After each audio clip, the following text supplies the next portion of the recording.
Pak. Ya. Perkenalkan, sebelumnya nama saya Zahra Nabila. Zahra. Ya. Bapak boleh panggil aku Nabila. Oh, Nabila, bukan Ya. Zahra. Ya. Ini ada Redita. Redita. Redita itu satu tadi panggil Rek. Redita.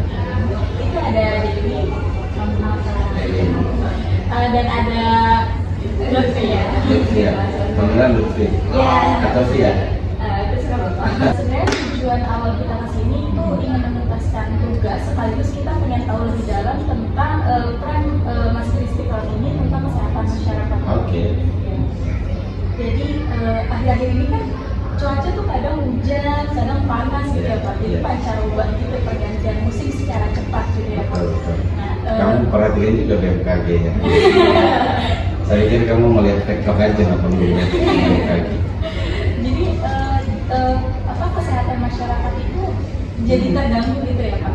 Khususnya di daerah Jakarta ini polisinya banyak. Ada yang tidak. Ada yang tidak. Iya. Iya. Dari situ saya mau nanya, gimana sih Masjid Istiqlal ini berkontribusi aktif kesehatan lingkungannya di lingkungan sekitar Masjid Istiqlal yang lain, pengurus masjidnya itu, Oke. untuk lingkungan Masjid Istiqlal ataupun secara luasnya gitu. Oke. Sebelumnya perkenalkan nama saya Safar Wadi. Saya adalah Kepala Subbagian Humas dan Protokol Masjid Istiqlal yang tugasnya adalah menyampaikan informasi terkait kegiatan-kegiatan di Masjid Istiqlal. Ya. Teman-teman, Masjid Istiqlal ini tentu sekarang adalah bukan hanya fungsinya sebagai tempat ibadah. Jadi masjid ini pada konsep bangunannya saja tidak hanya untuk buat rumah ibadah, namun juga sebagai tanggap bencana. Jadi diharapkan dengan besarnya bangunan Masjid Istiqlal ini juga bisa menampung kalau mudah-mudahan tidak terjadi nanti. Kalau dulu ada bencana, kalau ada bencana jadi masyarakat itu biasa datang ke rumah ibadah. Kenapa Masjid Istiqlal ini dibikin kokoh, kuat, gitu, tampungannya besar, teman-teman bisa nampung sampai 150 sampai 200.000 orang kan gitu, jadi bisa nampung banyak orang ya kan gitu. Itu salah satu tujuan artinya Masjid Istiqlal ini melayani masyarakat tidak hanya dalam hal ibadah tapi juga dalam sosial. Dan apa sih kontribusi Masjid Istiqlal untuk pelayanan kesehatan? Ya, jadi sejak tahun diresmikan yang Masjid Istiqlal ini, sebenarnya Istiqlal sudah mempunyai unit pelayanan kesehatan. Tapi awalnya ini hanya khusus untuk pegawai-pegawai atau marbot masjidnya yang bekerja di sini. Jadi mereka dilayani kesehatannya di sana, dan itu hanya terbatas pada pelayanan P3K ya. P3K pertolongan pertama pada kecelakaan saja. Jadi kalau ada yang pingsan, ada yang kepleset, terus luka ya, terbatas pada itu saja. Namun sekarang sudah mulai ditingkatkan pelayanannya dalam bidang kesehatan. Kira-kira masyarakat sekitarnya, terutama mungkin, mohon maaf teman-teman, mungkin ada saudara-saudara kita yang gelandangan ya, yang tidak punya rumah, mereka bisa berobat lah di Masjid Istiqlal. Minta tolong juga, selain hanya berobat juga mereka bisa minta tolong ongkos pulang dan kira-kira gitu untuk masyarakat. Tadi kan ngomongin tentang pelayanan masyarakat ya Pak. Yeah. Berarti Masjid Istiqlal ini ada program khusus Pak buat masyarakat setempat atau salah satu program yang booming banget gitu? Ya, Istiqlal punya program banyak ya, tidak hanya di bidang kesehatan. Yang pertama adalah di bidang peribadatan. Jadi masjid ini punya program untuk bidang peribadatan yang tentu ini pelayanan utama masjid ya. Jadi masjid itu memang untuk ibadah ya. Jadi kalau nanti masjid nggak ada pelayanan ibadahnya, ya baik jadi mall nantinya kan ya. Nah, jadi tugas utama atau pelayanan utamanya tentu ibadah, melayani masyarakat. Nah, yang datang ibadah kan macam-macam, banyak ya. Nah, kita kadang nggak tahu dia menemukan kurang sehat dan apanya datang, itu yang kita tangani dalam hal kesehatan. Jadi di bidang sosial. Ada juga pelayanan Istiqlal itu di bidang pendidikan. Jadi kita juga melayani untuk pendidikan TPQ ya, Taman Pendidikan Al-Quran ya, sebagai basisnya di masjid. Yang kedua pendidikan formal semacam pendidikan anak usia dini ya. Pendidikan anak usia dini ini nomor 1 di Indonesia di Istiqlal. Kemudian ada taman kanak-kanaknya, kemudian ada SD-nya atau MI namanya Madrasah Ibtidaiyah, ada SMP namanya MTS Madrasah Sanawiyah, dan Madrasah Aliyah. Nah itu bahkan sekarang dalam bidang pendidikan yang begitu itu formal juga kita ada pesantren khusus atau pendidikan khusus untuk para kader ulama yang dikombinasikan dengan pasca sarjana. Jadi orang-orang yang menghafal Quran ya, jadi bisa berkuliah lagi atau ngaji lagi di Istiqlal, nanti dia mendapatkan gelar. Kira-kira begitu untuk dalam bidang pendidikan. Dan terakhir bidang sosial. Nah, di bidang sosial inilah tempat pelayanan, ada pemberdayaan ekonominya, kemudian ada pelayanan kesehatannya. Nah, banyak program-program yang dilakukan Istiqlal terutama dalam bidang kesehatan, seperti misalnya donor darah, kemudian pemeriksaan kesehatan gratis. Ya, kita biasa lakukan itu biasa sering, dalam setahun itu bisa 6 kali melakukan pelayanan kesehatan gratis atau pemeriksaan kesehatan gratis. Nah, dalam pemeriksaan kesehatan gratis ini macam-macam, misalnya ada program khusus kanker payudara, jadi ada pelayanan kesehatan untuk kanker payudara khusus, jadi laki-laki yang bisa itu. Hanya itu perempuan saja khusus. Kemudian ada pelayanan kesehatan jantung ya, pemeriksaan kesehatan jantung gratis. Kemudian ada pemeriksaan kolesterol gratis, gitu ya. Itu model yang pelayanannya dilakukan pada saat hari Jumat misalnya ya, di mana jamaah banyak yang datang ke masjid. Kemudian ada vaksin dulu, zaman COVID kita hampir vaksin.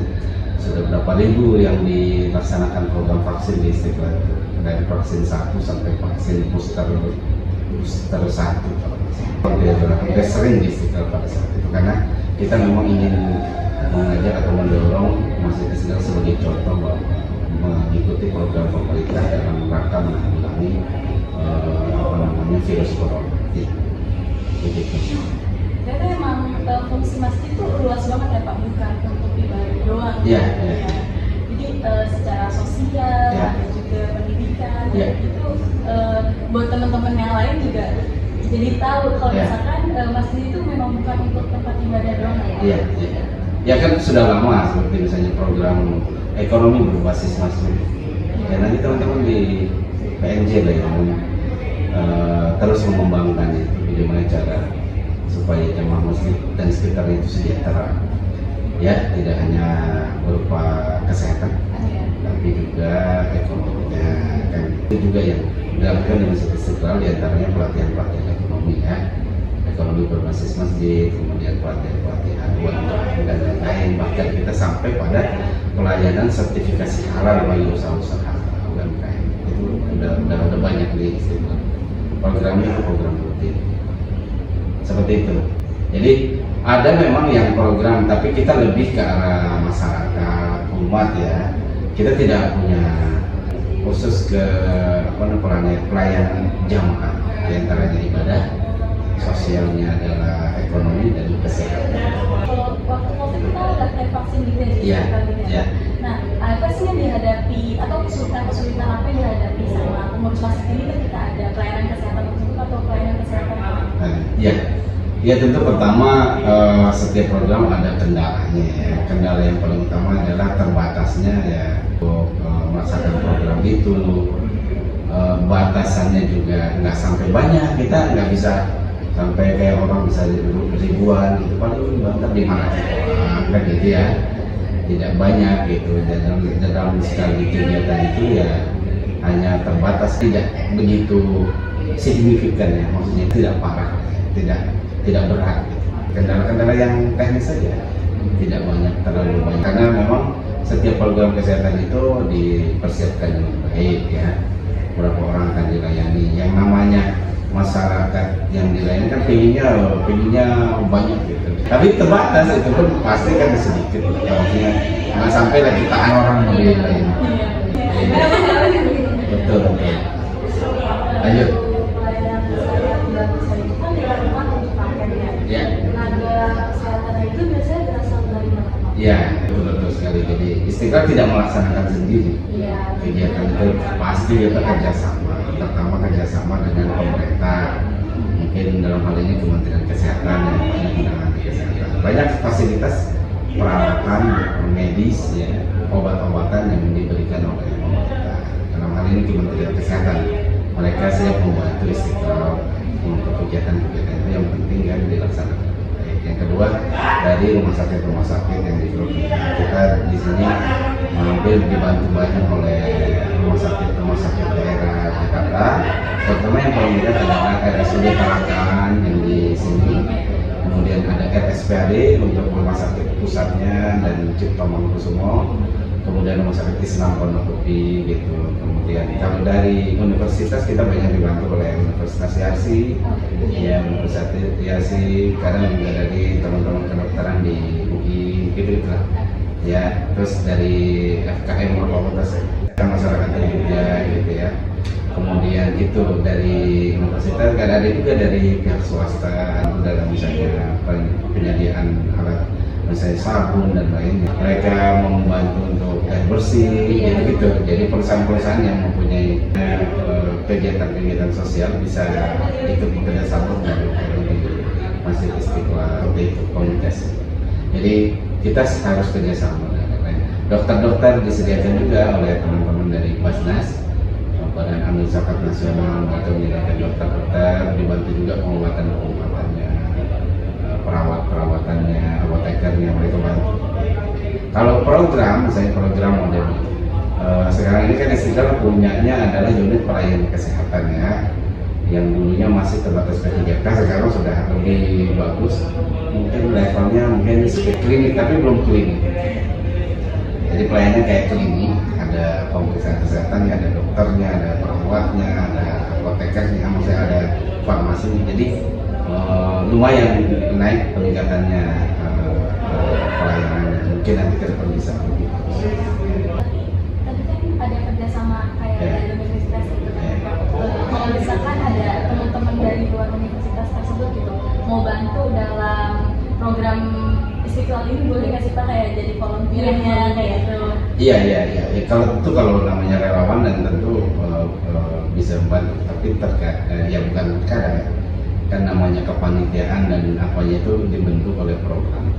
Ya saya bilang ada mahasiswa yang teman-teman mahasiswa membantu apa kegiatan-kegiatan tertentu yang selama ini mungkin teman-teman mahasiswa lebih banyak terlibat di bidang sosialnya, belum sampai yang pemeriksaan kesehatan. Belum ada teman-teman mahasiswa yang ikut memeriksa kan gitu kan. Ya itu memang dokter-dokter yang sudah jadi lah profesional kan. Itu ya kita tidak menutup kemungkinan nanti mungkin teman-teman dari universitas yang atau mahasiswa-mahasiswa yang kesehatan masyarakat maupun kedokteran bisa ikut. Terus bagaimana sih Pak sosialisasi pengurus Masjid Istiqlal ini untuk kesehatan masyarakat tersebut? Iya.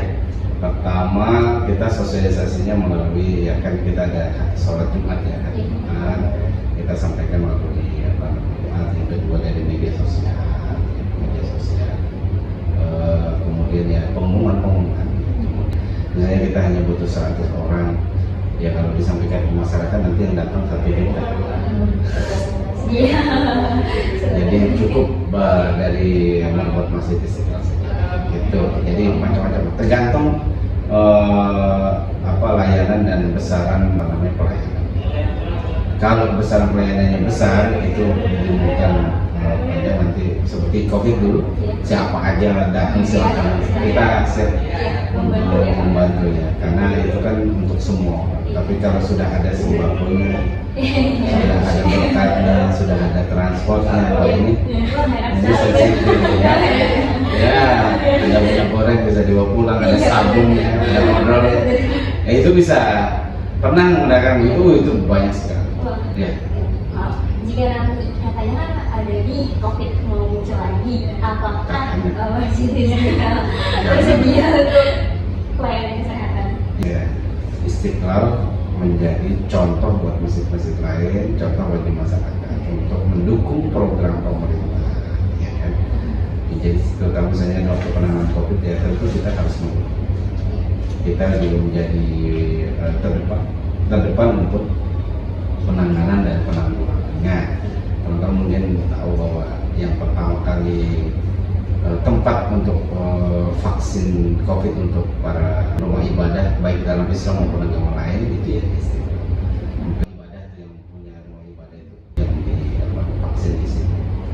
Gitu. Kemudian mungkin sampai masyarakat nggak ada yang mau jadi divaksin lagi saking gratisnya kan ya. Kemudian banyak sekali yang kerjasama dengan institusi yang ingin memulai dari universitas ke institusi pemerintah banyak. Ya, mudah-mudahan nggak lewat yang tadi itu. Jadi dari Singapura dia nggak bisa naik pesawat ya sudah. Sampai dapat. Iya, jadi ya ada lagi tonton. Kalau untuk kesehatan masyarakat, misalkan yang non muslim gitu Ya. nah itu ada nggak sih dari Istiqlal bentuk pelayanannya atau secara rutinnya antara orang Islam dan non Islam gitu Pak? Iya, ya. Jadi pertama pelayanan itu terutama yang sosial maupun kesehatan itu ya tidak memandang agama. Iya. Jadi yang dilihat itu adalah mereka kemampuannya, ekonominya diutamakan bagi orang-orang ekonomi lemah ya, yang tidak bisa membeli obat ya.